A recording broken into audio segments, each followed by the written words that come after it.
Welcome to Storytime, a nighttime routine for the world, built so that everyone sleeps well and so that people know that someone out there cares about them. Pause this video so you can brush your teeth, put on warm PJs, and tuck yourself into bed. We'll be here when you're ready.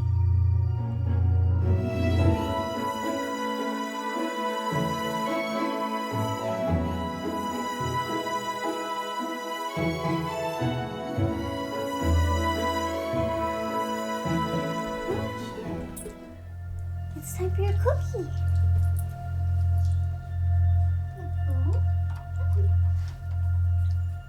Good boy.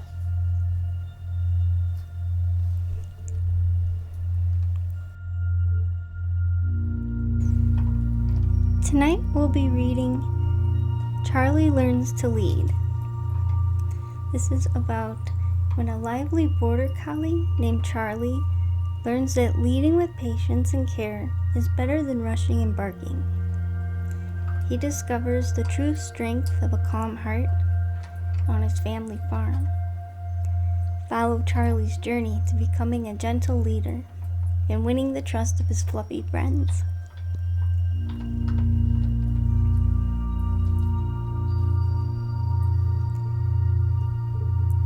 There was once a peaceful farm surrounded by rolling hills where a lively border collie named Charlie lived. With his sleek black and white fur, bright eyes, and endless energy, Charlie was always on the move. He loved to run, jump, and explore the farm from sunup to sundown. But most of all, Charlie loved his job, herding the sheep. Charlie took his duties very seriously. Every morning, he would bound out to the sheep pasture, ready to guide the fluffy flock up the hill to graze. There was something exciting about racing around, nipping at their heels, and making sure no sheep wandered off. But sometimes, in his eagerness, Charlie would get a bit too excited. "Come on, hurry up," Charlie barked, dashing around the flock like a whirlwind. "Move, move, move!" The sheep bleated nervously and shuffled along faster, their eyes wide as they tried to keep up. Charlie zoomed past them, barking commands and running circles until the poor sheep were bumping into each other, tripping over their own feet. "Charlie, you're going too fast," cried Daisy, the oldest sheep. Her fluffy coat was ruffled, and she looked flustered. "We're trying, but we can't keep up when you're so loud and pushy." "Yeah, you're always shouting at us," grumbled another sheep, Edgar, shaking his woolly head. "It's scary when you nip at us like that." "But I'm just doing my job," Charlie insisted. "I have to keep you all together." Daisy sighed softly. "We know you want to help, Charlie, but sometimes you're so busy barking and chasing that it makes us feel afraid." Charlie's ears drooped. He didn't want to scare the sheep. He just wanted them to move quickly and stay safe. Was he really being too rough?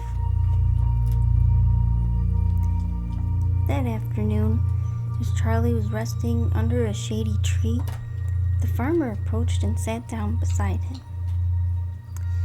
"Charlie, my boy, you're a natural herder," the farmer said, scratching behind Charlie's ears. "But there's much more to leading a flock than running fast and barking orders." Charlie tilted his head, listening closely. "A good leader doesn't push others out of fear," the farmer continued. "A good leader guides them with kindness. Why don't you try a different approach tomorrow? Be gentle and patient. see what happens. Charlie wasn't sure what the farmer meant, but he decided to give it a try. The next morning, when it was time to move the flock up the hill, Charlie took a deep breath and wagged his tail. "Okay, everyone," he called out softly. "Let's head up the hill to the fresh grass. No rush, just follow me." Daisy glanced at him curiously. "You're not gonna bark and run all over the place?" she asked. "Nope," Charlie replied. "I'm going to lead, slow and steady." With that, Charlie trotted in front of the flock, taking his time. He kept his movements smooth and calm, glancing back now and then to ensure everyone was following. Instead of barking, he used a gentle tone to guide the sheep.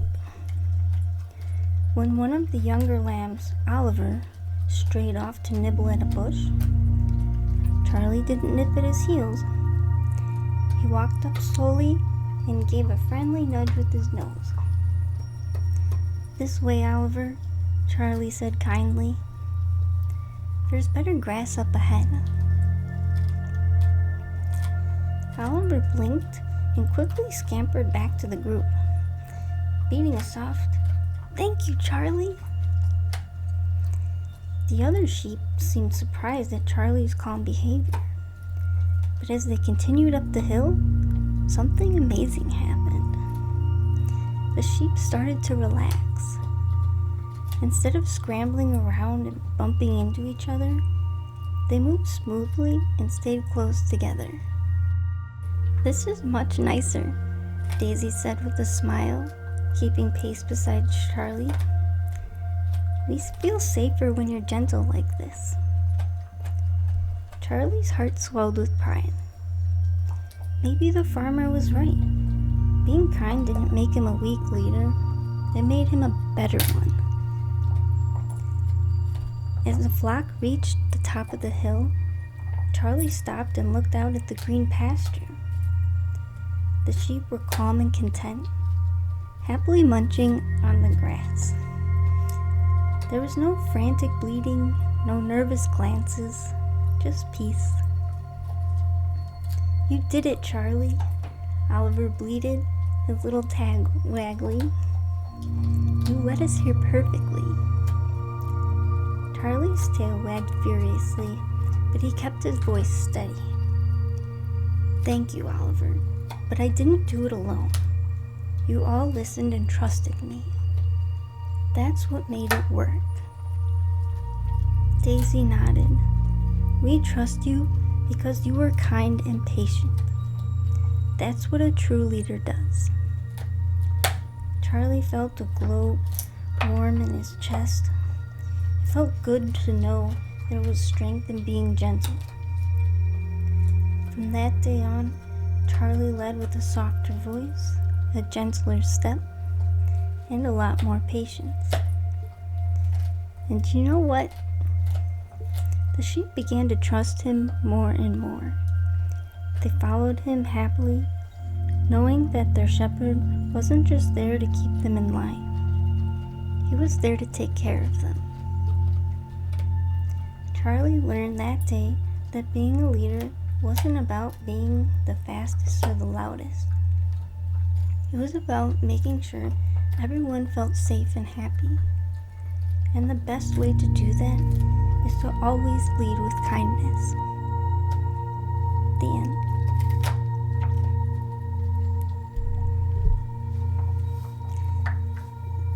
Thank you for being with Nash and I tonight. We hope that you sleep well and have sweet dreams. We'll see you next time. Good night.